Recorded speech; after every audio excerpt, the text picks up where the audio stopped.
Labdien! Šodien es atkal pavisam mazliet par savu auto Renault Kangoo. Es esmu atbraukus laukos, ir tāds rudenīgs, ļoti skaists laiciņš šodien. Jā, tāds zelta rudens varētu teikt. Un es atbraucu laukos, un visu kaut ko te rosos. Man ir jāverina šitās aizmugures durvis, ja? Un ko es saprotu? Es saprotu, ot šitā skaņa. Nav patīkama.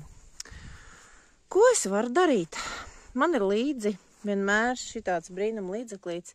Es laikam nedrīkst viņu baigi reklamēt, bet viņi ir arī dažādi citu firmu ražojumi. Un te ir rakstīts novērš čīkstēšanu, atgrūž mitrumu, attīra sarūsējušas virsmas, tīra dažādus mehānismus. Tīra un aizsargā.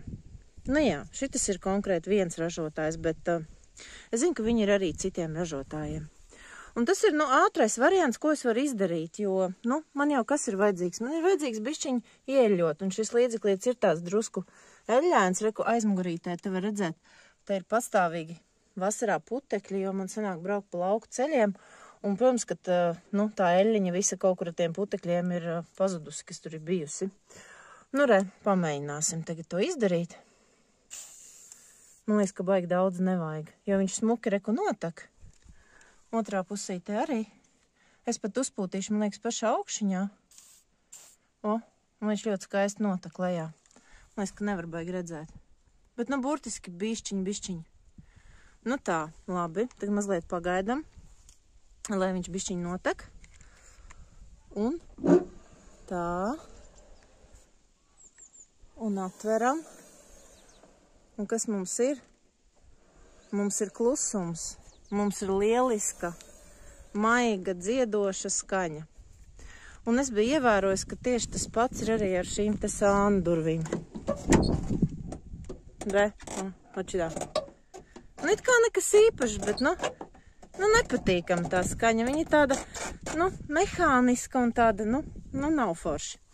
Te es arī, ko es varu darīt ar to pašu līdzeklīti?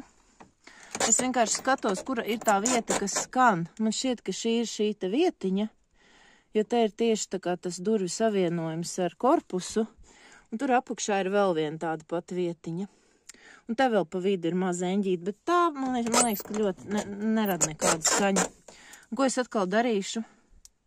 Es atkal ar šo te līdzeklīti, burtiski, vienu mazu pūtieniņu. Un pēc tam es, protams, to lieko visu, kurš tika uz metāla daļām mašīnai. Es viņu, protams, pēc tam notīrīšu ar lupatiņu, jo, man liekas, tad lieka eļļu arī tur nevajag. Bet, atkal, mazliet iekustinām. Un tā skaņa praktiski ir pazudusi. Mazliet viņa vēl ir, man jāpapēta.